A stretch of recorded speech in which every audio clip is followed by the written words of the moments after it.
O novo Papa Leão XIV. Saiu a fumaça branca ontem e o novo Papa é lá dos Estados Unidos. Vamos bater um papo sobre isso. Você, meu irmão, minha irmã, que não conhece nossos conteúdos, conheça os outros nossos vídeos. Todo dia subindo um caminhão de conteúdos para você, muito conteúdo diariamente para você. Acompanhe o Brasil Caótico, o Mundo Caótico aqui conosco. Não fazemos conteúdo direcionado. Aqui nós respeitamos a todos os pensamentos de direita, de centro, dos progressistas. Aqui é um espaço contrário a essa radicalização que está posta aí, que ela atrapalha o debate político. A política é muito importante para a sua vida. Tudo passa pela política, desde a merenda do seu filho até a obra na sua rua, passando pelo posto de saúde. Acompanhe os outros nossos conteúdos, indique um canal amigo, você é muito bem-vindo, você é muito bem-vinda. Escreve, curte, comente, compartilhe.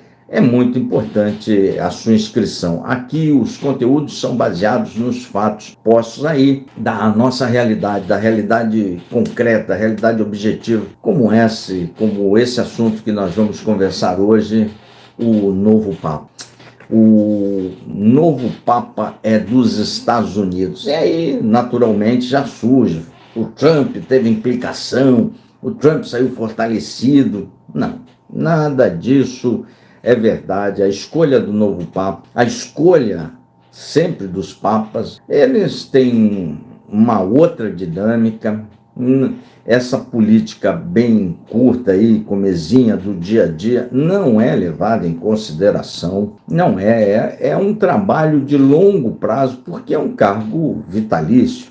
O chefe da Igreja Católica chefia, é o orientador de milhões de católicos no mundo. Ele tem outras responsabilidades que não essa da política momentânea. É um trabalho de longo prazo. O papado se reveste de um trabalho de longo prazo, de muito longo prazo, e visa outras questões, e sempre passando pelas questões humanitárias para minorar o sofrimento de milhões e milhões de pessoas. O mundo deu as boas-vindas, muito logicamente, ao Papa, o primeiro Papa norte-americano da história. Agora ele vai ser chamado de Papa Leão XIV. Robert Francis Prevost. É tido por todos aí como um papa discreto, culto. Todos os papas são muito cultos. E de grande admirador do Papa Francisco. O Papa argentino, o Papa Francisco, ele quase que, se fosse fazer um paralelo com a política mundana, e essa do dia a dia que nos arrebenta aí, ele fez digamos, aspas, viu? Muitas aspas, isso, o seu sucessor, com as mesmas. Ele, na verdade, o novo Papa, o Papa Leão XIV, não vai causar uma grande revolução. Ele vai dar continuidade ao trabalho do Papa Francisco, do Papa argentino, que era muito humanista, e, logicamente, vai colocar o seu toque pessoal. Uma outra coisa é diferente do Papa Francisco, mas, no geral, na linha geral, na estrada, na grande estrada, é um trabalho de continuidade da evangelização do Papa Francisco. Vamos falar um pouco do Prevost aí, do novo Papa Leão XIV. Ele nasceu em Chicago, Illinois, em 14 de setembro de 1955, um Papa relativamente novo. Ele é filho de Luiz Prevost, de ascendência, francesa e italiana, e Mildred Martinez, de família espanhola. A descendência dele é europeia. É dedicado aos estudos. Leão é formado em matemática, filosofia e teologia.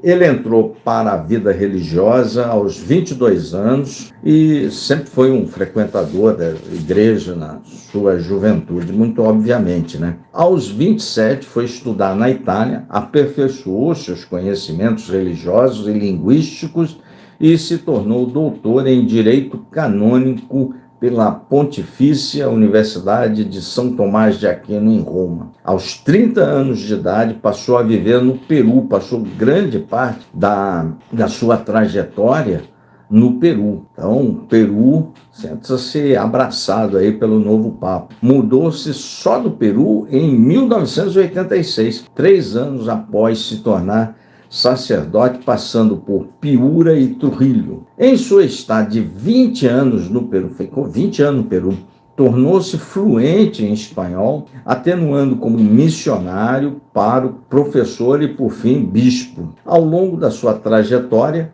acumulou um profundo conhecimento da Igreja da América Latina e obteve, também cidadão peruano. Em 2014 foi nomeado bispo pelo Papa Francisco, por isso que eu digo, é uma continuidade do papado do trabalho do Francisco.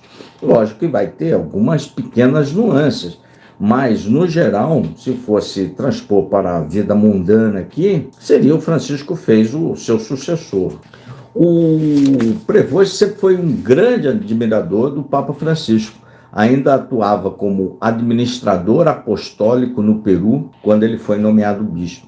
Ele servia mais de 1 milhão de católicos, 110 presbíteros, 22 irmãos e 150 religiosos consagrados em 50 paróquias. Durante os 9 anos de bispo no Peru, enfrentou várias crises, era lá o Fujimori.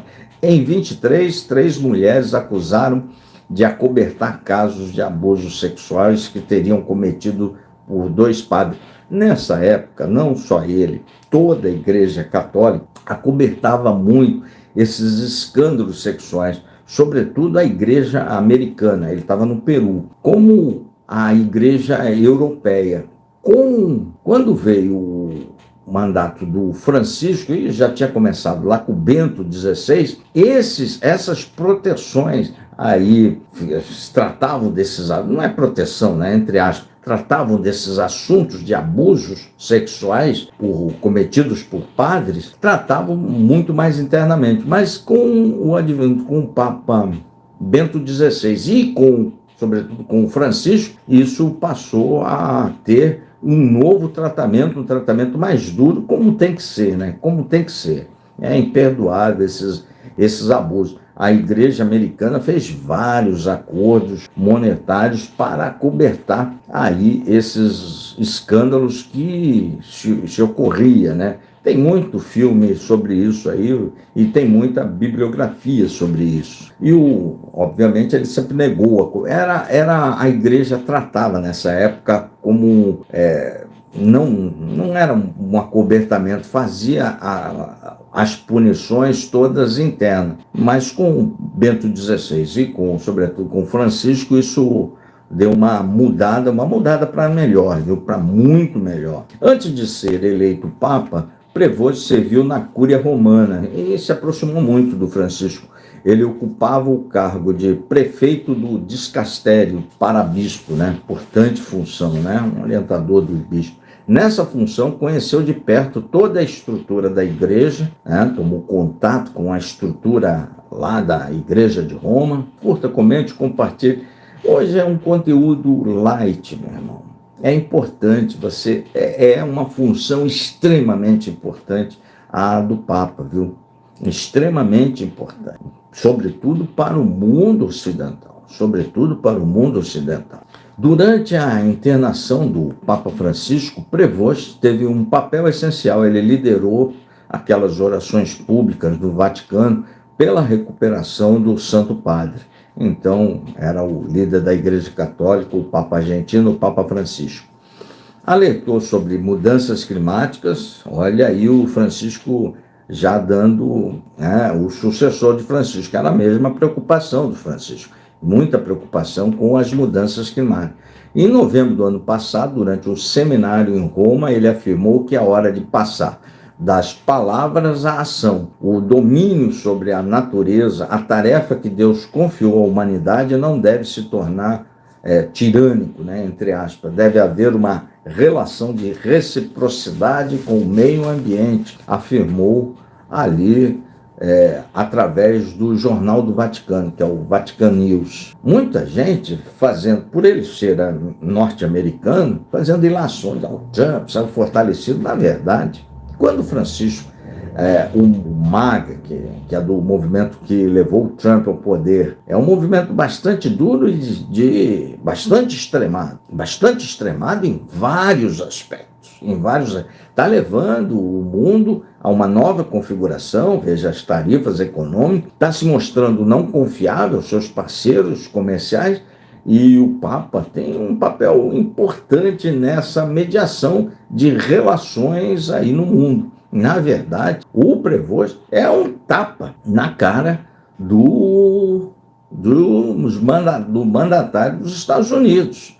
É um tapa na cara desse movimento MAGA, porque ele já se posicionou abertamente contrário a essa radicalização e alguns temas que as lideranças do MAGA vêm soltando aí no mundo, alguns temas.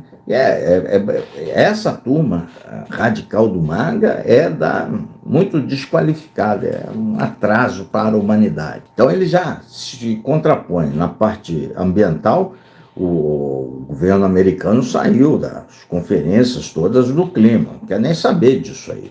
Então, ele já rebateu o vice-presidente dos Estados Unidos, em janeiro, o J.D. Vance, que é católico, né? O J.D. Vance, e o J.D. Vance havia afirmado numa entrevista da Fox News que existiria um conceito cristão. E essa turma acha que Deus é só deles, se apropria e deturpa os valores cristãos também nas igrejas pentecostais. Isso a gente está careca de ver, está cansado de ver. A gente tem exemplos disso dia após dia, que o primeiro se ama a família, depois o próximo, depois a comunidade, depois os concidadãos e depois disso prioriza o resto do mundo. E que grande parte da extrema esquerda havia invertido esse conceito completamente. No X, o Prevost rebateu: J.D. Vance está errado. Foi categórico e taxativo. Jesus não nos pede para classificar o nosso amor pelos outros. É isso. Essa é a mensagem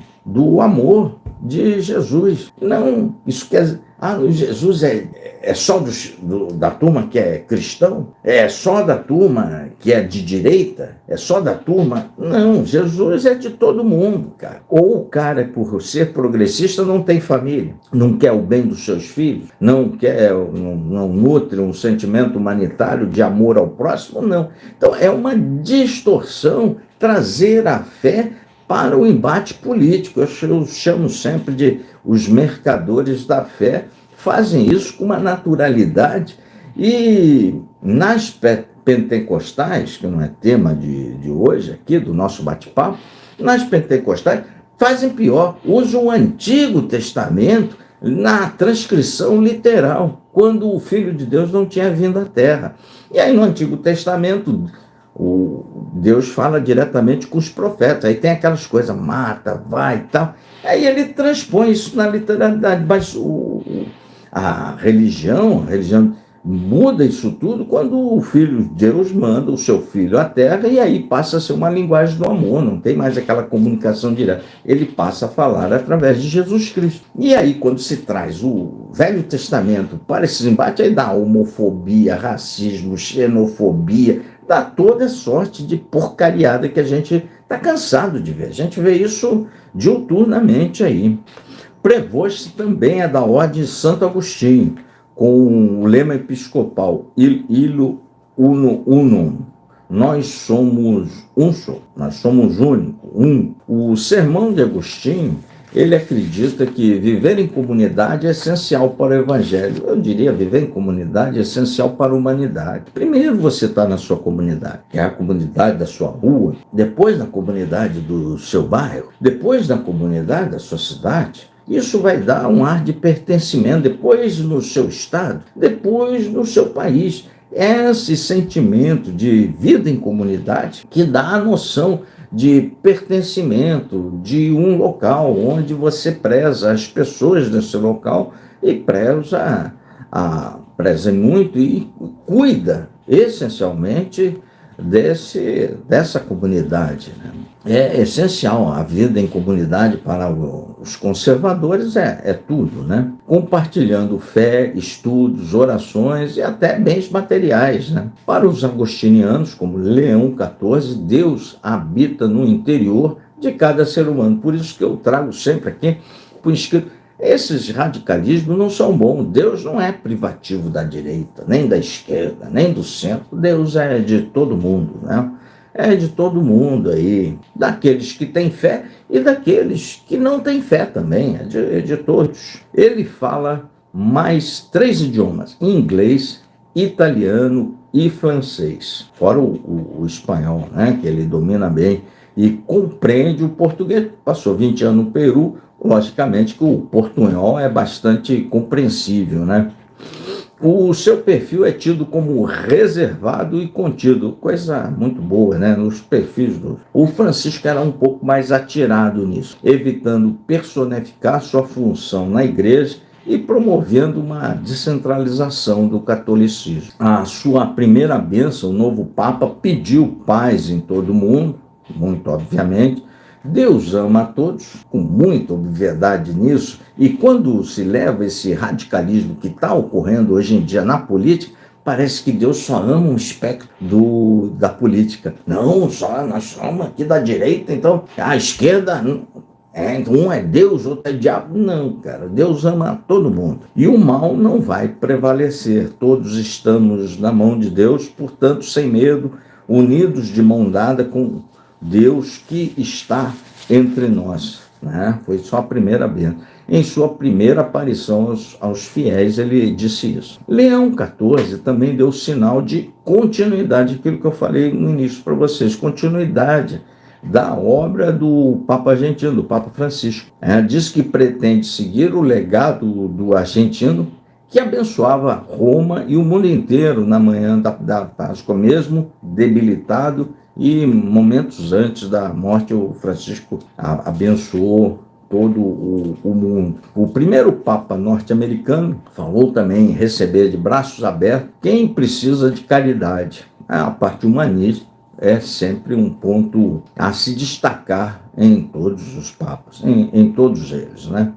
Com discurso com muitas referências a Francisco, eu disse para você, Francisco fez, se fosse na política, o seu sucessor. Ele citou muito o legado cristão de Francisco, pediu para que homens e mulheres fiéis se unam em torno do propósito missionário, abraçando quem precisa de ajuda. Todos podemos caminhar juntos na direção daquela pátria a qual Deus nos preparou. Em parte do seu discurso, a Igreja de Roma, uma saudação especial, necessitamos sermos juntos uma igreja missionária que constrói pontes e diálogos, um papel fundamental do Santo Padre. Prontos para receber de braços abertos todos que precisam de caridade, presença, diálogo e amor.